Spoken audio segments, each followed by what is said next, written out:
monumental miscellanea, and funerary paraphernalia. It's Archaeodeath. Welcome Archaeodeathlings to my Archaeodeath Wednesday Live, and this week I'm going to be discussing a very particular special archaeological chap. Can you guess who it is? Yes, I will be evaluating the latest research on the Cerne Abbas giant, the hill figure in Dorset which has escaped interpretation for so many years and has now just been subject to a new publication in the medieval journal Speculum, which attempts to decode the original significance of the Cerne Abbas giant and how subsequently his story developed and changed. So I hope you stay with me for this discussion of a really fascinating piece of archaeology, a detective story, if you like, as all archaeology is, that takes us on a journey from the early Middle Ages up to the present day. I want to talk about a particular piece of new research that has been published this week and is, as usual with archaeology, it's much acclaimed that as soon as the research comes out, people are commenting on it and evaluating it. And often that's a difficult thing to do because academic research, even the most sound-bited, well-structured, scientific style research article, takes a lot of digesting. So I've spent a few hours today reading through the new article in Speculum called The Cerne Abbas Giant, and in its early medieval context, and it's authored by Thomas Morecambe and Helen Gittos, and their abstract reads as follows. The recent dating of the Cerne Abbas giant came as a surprise. This huge, naked figure was cut into a Dorset hillside, not, as many have supposed, in prehistory, nor in the early modern period, but in the early Middle Ages. The early Middle Ages, in European terms, is what in Britain we tend to call, for southern and eastern Britain, we call the Anglo-Saxon period. So we're talking the 5th to 11th centuries AD or CE. That there's some confusion over terminology. We won't go into that here, but early Middle Ages means that 5th to 11th century period. And the Viking Age is the latter part of it. You know, they're different terminologies, but they talk about it as the early Middle Ages. This means that for the first time it is possible to place the Cerne Abbas giant within a cultural context. In this article, we propose an explanation of when and why he was originally cut as an image of Hercules. We also argue that, contrary to conventional views, he is referred to in an early medieval source, and that this in turn helps to demonstrate that by the 11th century, in other words by the end of the early Middle Ages, he was being reinterpreted in a surprising way as Saint Eadwold. This is only one example of many such reimaginings for the Cerne Abbas giants, among which one of the most enduring is that he is neither classical hero nor saint, but instead an image of the pagan god Heleth. We end up by showing how this idea came into being. So this is a complicated story, right? This is a story about a monument that is unique. There's only a handful of chalk carved hill figures in the British Isles. Most of them are in lowland England. Some of them are in northern England, in Yorkshire, where there's chalk outcrops as well. And these chalk carved figures have been the focus of all manner of folk fantasy and speculation and pseudo-archaeology, in other words, sort of contrived ideas. And the Cerne Abbas giant is unique. There's no other human figure apart from the Long Man of Wilmington. And since the 18th century, there's been all manner of speculations about who this was when it was carved, from suggestions it must be, because it's such a primitive form, it must be a prehistoric hill figure, is one idea, and that it may represent some kind of pagan Celtic deity. Another idea is that it's Roman and represents the god Hercules, or the demigod Hercules, because he's got a big club. And then a third idea put forward is it's actually early modern, and it actually may be Hercules being evoked to commemorate, I can't remember which James it was, James the First? I can't remember. Or as a parody. There's been various ideas that it's early medieval, but no one had thought until 2 years ago, and I did a TikTok about it, when the National Trust did excavations into the Cerne Abbas giant and got OSL dates out of the deposits from the base of the cut. No one thought it could be early medieval, Anglo-Saxon. So what this article is doing is trying to make it make sense, now that it can be dated, or they think it can be dated, to the period from which the last period, the least likely period that it may have thought to be, right? So this is a really interesting case study where archaeological research has produced dating evidence for the Cerne Abbas giant that has now led to an attempt by historians, not archaeologists, to interpret the significance of the figure. And can I jump to the end and give you my answer? I think this is really compelling. It's a really complex, multi-structured article, but I don't quite believe it. I'm not saying it's wrong, but I think it's really, really stretching my patience and my credulity to join up all the dots they want us to join up to make the argument they want to make. So I think it's a really interesting piece of work, but I have some problems with it. Okay, now I haven't debated or talked to the academics themselves. This is just my impression of new research, and I want to take you on the journey through the article. So I'm going to flip the camera so you can follow me on screen and just give you a little narrative. I don't have an option of what the interpretation is myself, but let me present their argument to you, right? And then you can you hopefully will understand a little bit better about what I'm getting at. Is that okay? So that's going to be our TikTok for today. It's going to be a different type of live where I take you on a little journey into an academic article that's literally just published. Let me turn this round and flip it round so you can see my map of Dark Age Britain. There it is. But we want to see that. We want to go down to the article, down to the depths of my computer screen. Wah, wah, wah. There you are. So let me just make this a bit easier to see. Hopefully you can see that okay. It's a bit too high really. Let's do this a slightly different way. Let's try that. Yes, that should work a bit better. And then I just need to adjust the angle a little bit. I want you to be able to see what I'm talking about. Go down a little bit further. That's better, isn't it? So, Cerne Abbas giant in its early medieval context. So the first section of the article is looking at the new dating evidence, and they present the argument that we now know from the OSL, optically stimulated luminescence dating of the Cerne Abbas giant, that he is a early medieval carving originally, and we've got evidence for this from the OSL dating, but also less firm, but evidence of snail shells from the deposits of soil, which are medieval snails. They're newly introduced species from the Middle Ages.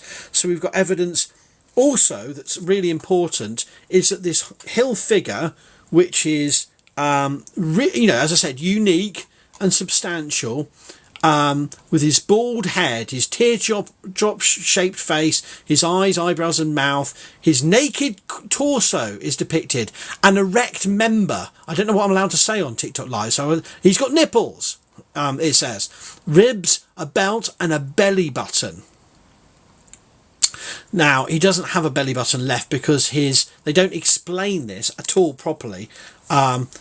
But they say that the belly button was later incorporated into his member in 1908. So his actual modern form is, shall we say, slightly more exaggerated than he originally was. There's been discussions for centuries, but there's been debate about it. But the OSL dating has been able to prove with some certainty that they think, but although I have some questions about this, because I must say at this point they haven't the full peer-reviewed OSL dated work has not been published yet. So one could argue that this is all a bit premature until they've actually published it. But let's leave that aside for now. They've got evidence of two major phases of recutting and repacking. And this is to show you the excavations conducted by the National Trust Martin Papworth in 2020. Small excavations, that's the bottom of his foot. And you can see here the deep cut packed with chalk. And that's the original low cut in the first phase of construction. That's the early medieval cut that created the giant. And they've got it dating to the period 700 to 1110 AD. Of course, any experts will know that that's an erroneous convention. AD should be before the dating span, not afterwards, so they don't have an editor who knows what they're doing. But let's leave that point aside. The point is that we have a date range of one date that dates 700 to 1110, that pin midpoint of which is 905, and a bottom trench right foot which has a broader date of 650 to 1310. I don't think without, the problem is you can't just read off these dates without understanding the science.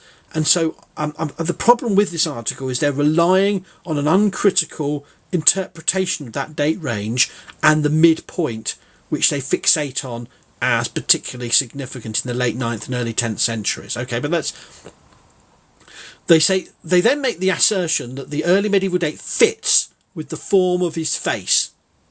Now, this should have been a proper argument in itself, and it's very poorly done, because what they've done is they've gone and cherry-picked a series of early medieval representations that they claim look like the Cerne Abbas giant. I think, firstly, these are all exceptional objects from very different contexts.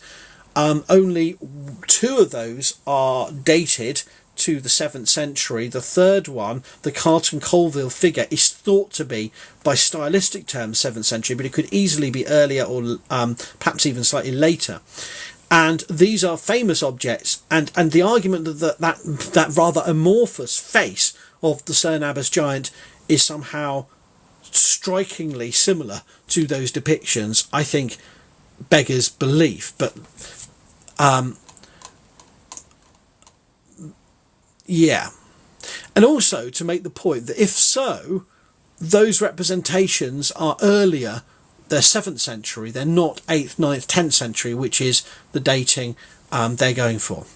So the first part of the article is we've got the new dates, we've got the snail shells and the OSL dating, two phases of chalk recutting, and a teardrop face and belts which look like naked figures from the 6th, 7th centuries. And I would say 6th, 7th centuries is a broader date range. They then make the case for why we should consider the original form of the monument to have been a representation of the classical Roman god Hercules, which has been an idea around since the 18th century, as they admit. Our High Admiral Hercules, as described by William Stukeley, right?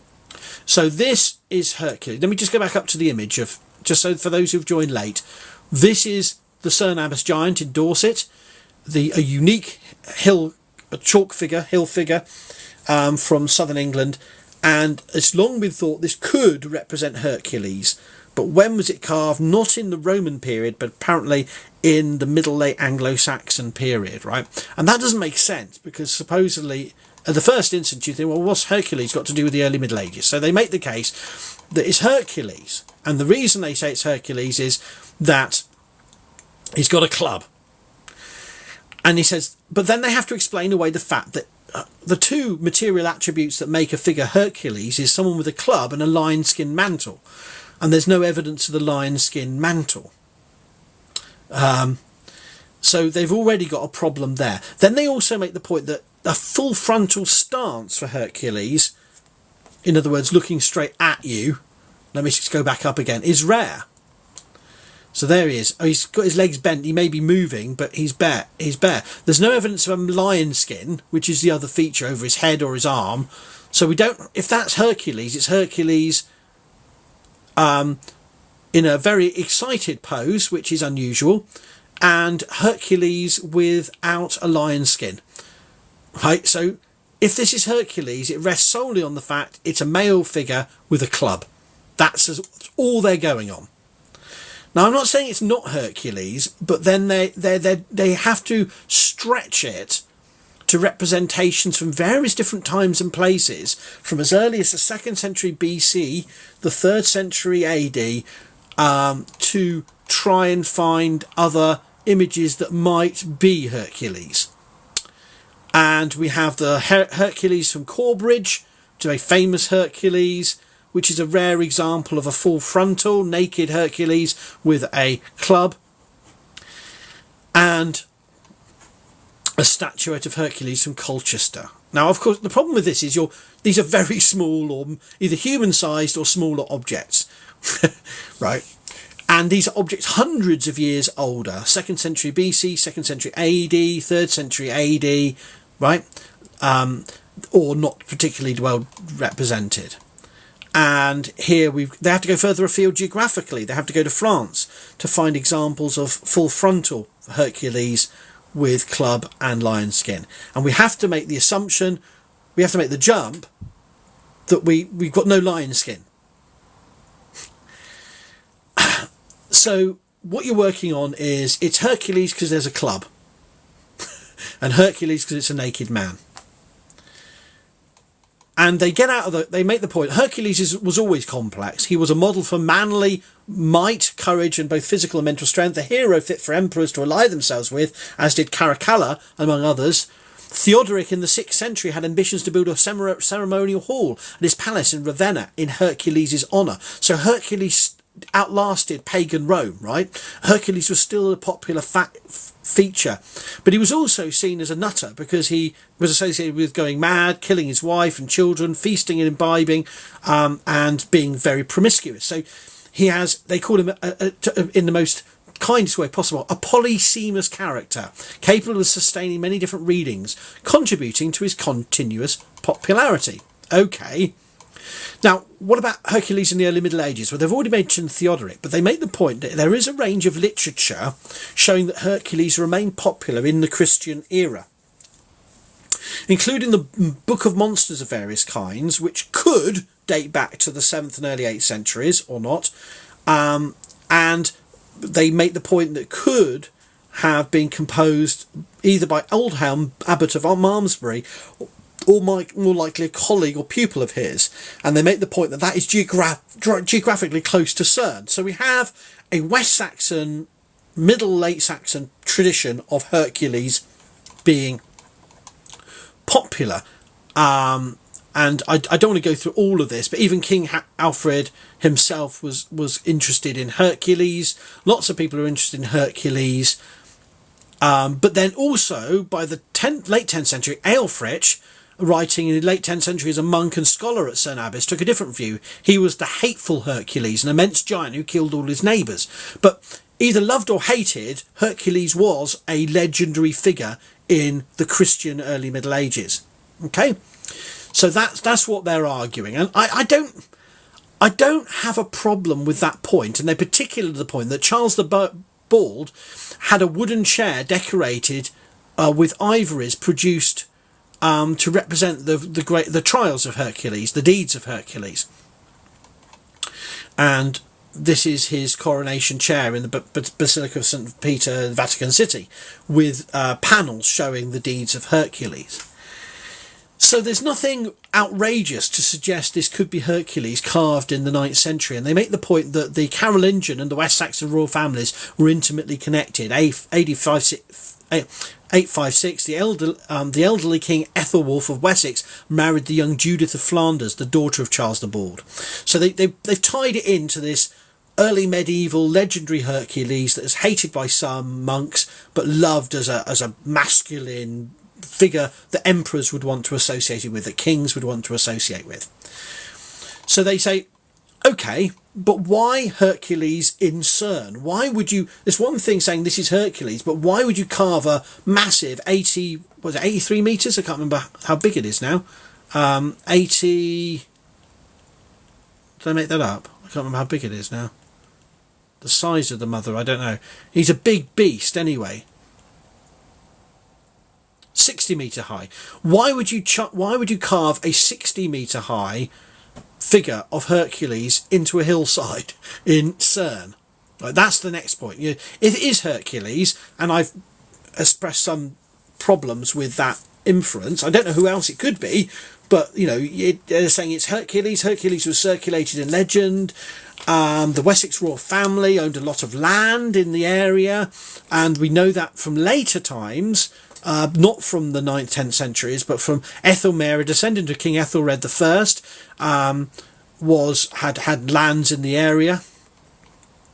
But then they explore the local landscape, and they make the point that the giant sits between two significant routeways, two ridge-top routes. The Wessex Ridgeway, linking Dorchester and Yetminster, so going north by northwest, and though it looks like it's just going north, this hare path coming from Dorchester also in the south and heading north, which is heading for Sherborne and then on northwards, and that both of the ridges either side of the Cerne Valley are very significant, and the authors make the argument that this is a very distinctive promontory between these two major arteries, one of which was known from documents from charter bounds as a hare path, a war road, right?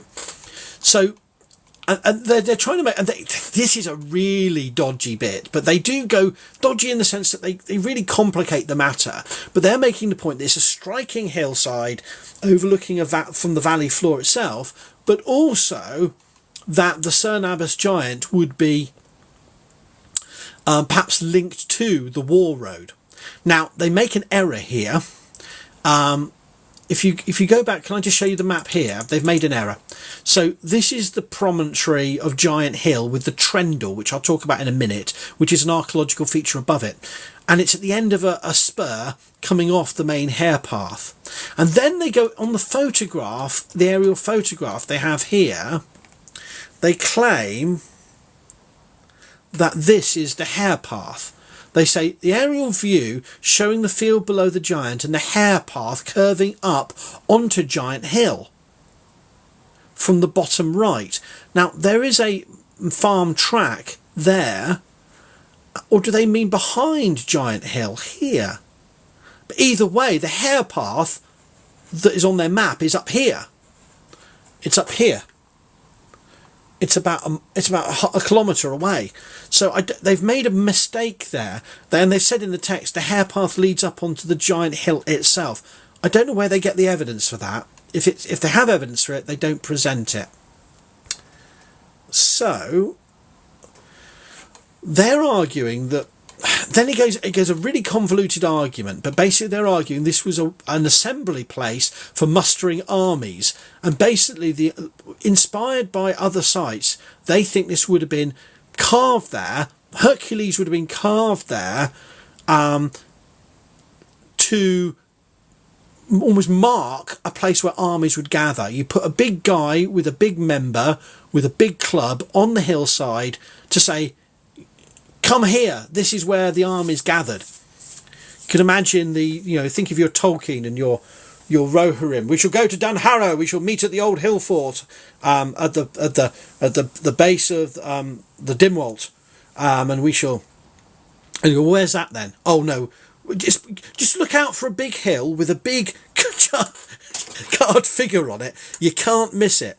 well, I don't know the direction. No, take the first road on the left, second on the right, go on for 40 miles, then take another left. Then you see this huge figure with a huge member. You know that's where we're meeting.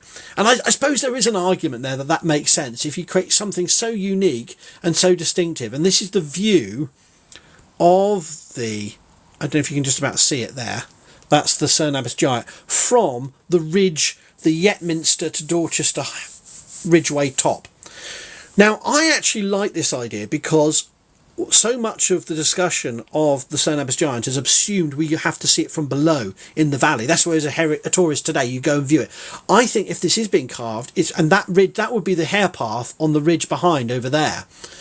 There's two problems, though. I mean, I like the idea that this is a chalk figure to be seen from afar. But the problem is, it's facing west, so anyone on that hair path is not going to see this at all. And anyone from here, I mean, even assuming there was no trees, because apparently they didn't have trees in the Anglo-Saxon period, it's not that prominent. It's really it's a 60-metre figure, but even from a couple of miles away, it's not that prominent. So I'm not sure they've worked out exactly what's going on here, but that's fine. It's interesting, and we don't have all the answers yet. And, you know, why should we? But I'm not convinced they've got all the pieces. You know, they're ducks in a row, so to speak, with that. So the why Cerne point is it's a rallying point of armies by a war road, but it's not exactly by a war road, and it's not exactly that visible from the main ridgeways. But then they have a really other clever idea, is that by the 11th century, when St Mary's Abbey was established at the very foot of the giant, the Abbey site, with there's the giant. I don't know if you can see that. So there's the St Abbas giant, and there's this feature called the Trendle, which is an undated fortification or sort of sub-rectangular enclosure just above it, which has never been excavated, and we don't know what date it is. But the Abbey, with its spring and St Mary's Church, this is the site of the late Saxon Abbey. And they make the argument that by this point, the monks make up a story to counter the narrative. And they talk about a source called Gosselin, who talks about the Saint Eadwold, who was associated and honoured at Cerne Abbas, and he was the brother of Edmund, the king of East Anglia, who was martyred by the Viking Great Army, the Great Viking Army, and you know his head was cut off after him being speared with arrows.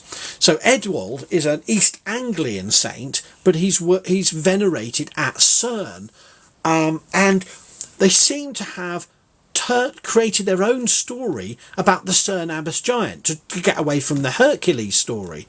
So stopping a while, blessed Eadwold fixed his staff in the top of the sloping cliff. But behold, a magnificent and very propitious sign of celestial favour smiled upon him. For the wood once cut from the stem dried up and dead in the seasoned traveller's hand, he now sees turn green, now sprout, now burgeon with buds, leaves and blossom, having ostensibly burst forth into a tree, it remains there still, a prominent ash. When his staff took stable root, God's exile recognised at the end of his quest a home prepared for his eternal rest. From this vantage point he gazed to the fountain flowing below the spring, pure and clear and worthily called silver, as was declared by this heavenly sign and the shepherd's information. Down the hillside he ran with triumphant jubilation, having found the long-sought place he felt at Christ's feet, and adored the living fountain whom he thirsted for deep within his heart, as if that angel who in Apocalypse shows John the font of living water, who were commanding him, here worship God.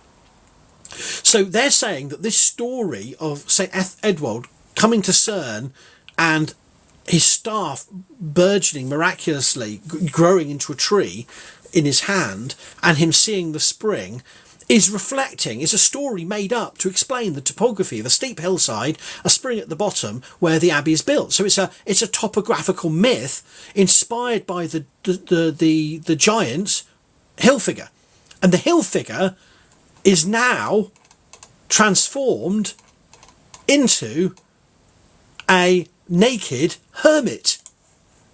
And so by the 11th century, they're arguing this is no longer seen as Hercules, but is seen as St. Eadwold as a hermit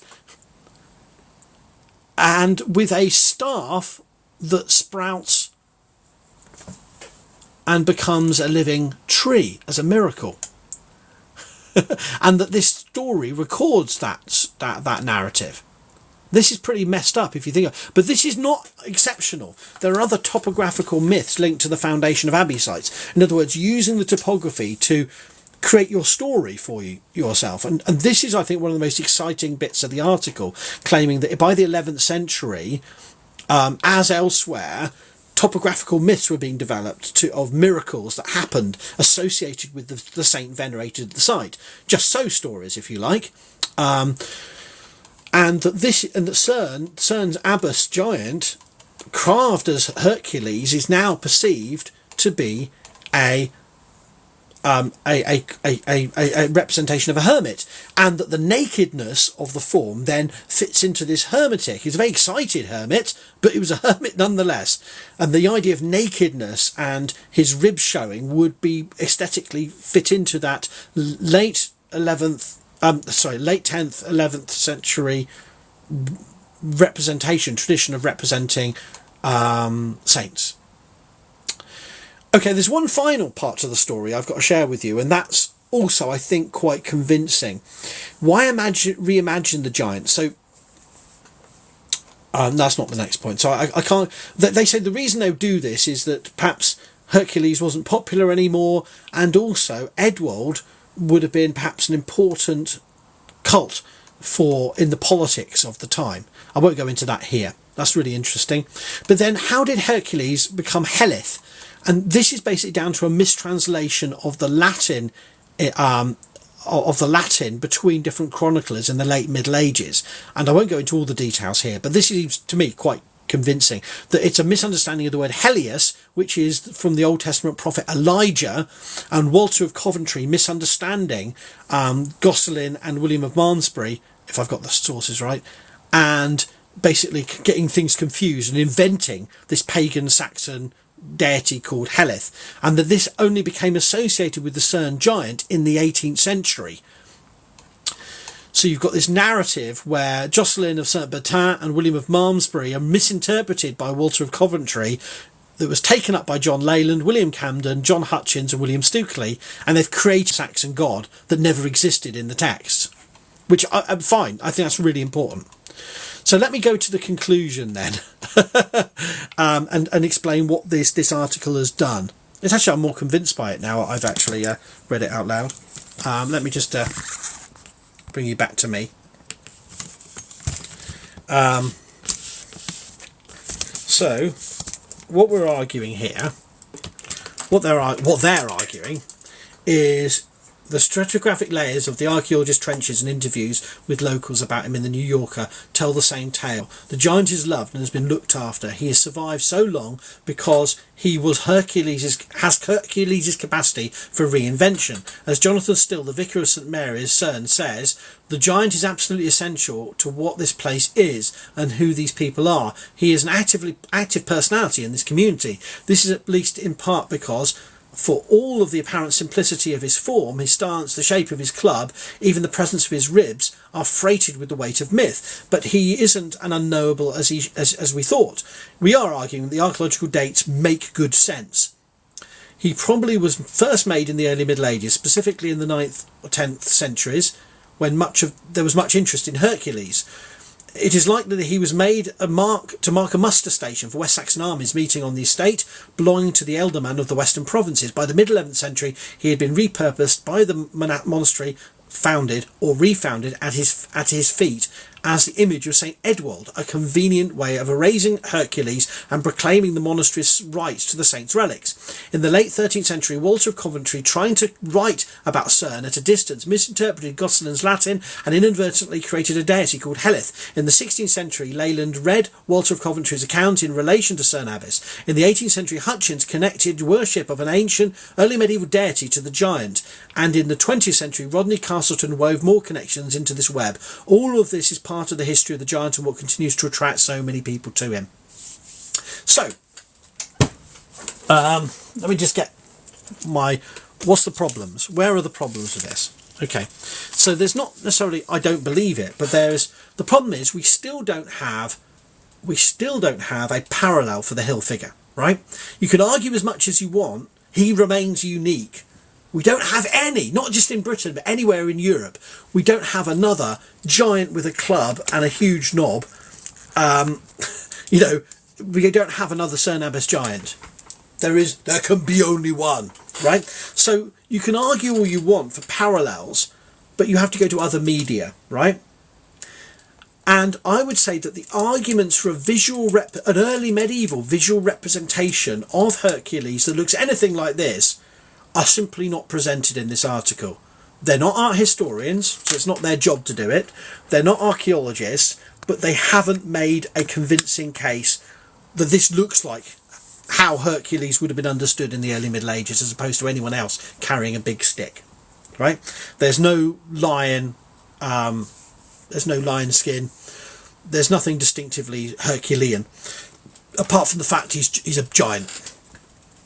And they have to go to France, they have to go to the 2nd century BC in Italy to find representations of Hercules that they can sort of make the case.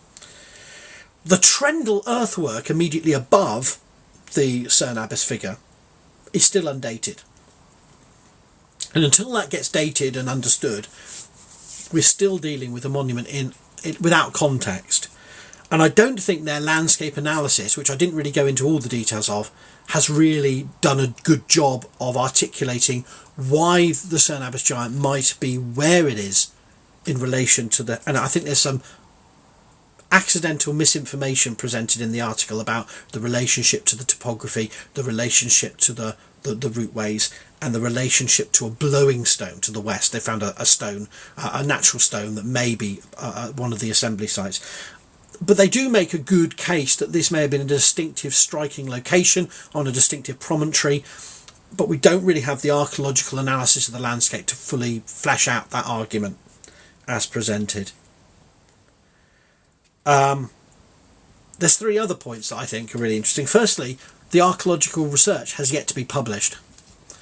And this is a bit awkward then, because we might be in a situation... I think Patworth at National Trust has shared this, and it's gone to the press. But I think it's a bit of a... This has gone through peer review into a leading academic journal for medieval studies, based on dating that has yet to be shared and fully published through critical peer review by archaeological scientists. So I'm afraid to say there's still a bit of a risk there may be egg on faces. The sampling and the number of OSL dates and the quality and reliability of those OSL dates have yet to be evaluated through peer review.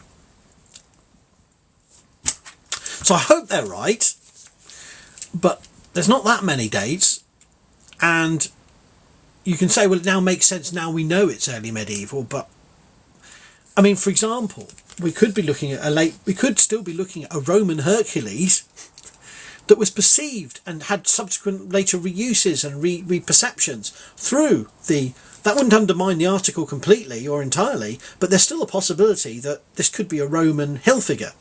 It could be that it's actually slightly later, and there's been some errors with the dating, and this is associated with the Abbey and the story of St. Eadwold, and it's or something, there's still possibilities for error here in the scientific dating, particularly as it hasn't been published. And I suppose that's where I'd like to leave it. There's some other issues I have with the paper and the context they present on it, but I think it's really exciting, really interesting, really informed, and a really multiple structured paper that takes us on a journey to understand the biography of a monument that may have been intended to look like Hercules, maybe, and as a unique way of attracting armies to a muster place, and then at a royal estate centre or near a royal estate centre of the ealdorman of the western provinces of Wessex, and then becomes reinterpreted as a hermit. And if so, it shows how versatile the landscape can be to be mythologised with monuments and memories and legends linking together to create stories. But the problem is we're still dealing with an exceptional hill figure with no clear visual parallel in early medieval art and archaeology, associated with a monument, the Trendle, which has yet to be dated or investigated at all, with a lack of I'm not convinced the landscape analysis is not full and systematic, without the archaeological dating being peer reviewed and published, and I think that leaves me with some tentative feelings about whether we should buy it yet. But the headline is, the Cerne Abbas giant is Hercules, and later he was reinterpreted as a Saxon saint. But, you know, if this stuff goes out there, people are going to discuss it. And rather than just go, oh, isn't this interesting, and give you a 60-second TikTok, I thought it'd be useful to explain how we do this research and how we think through the strengths and weaknesses of this kind of research. So that's my little review. If you've enjoyed this Archaeodeath video, why not check out the Archaeodeath blog at howardwilliamsblog.wordpress.com.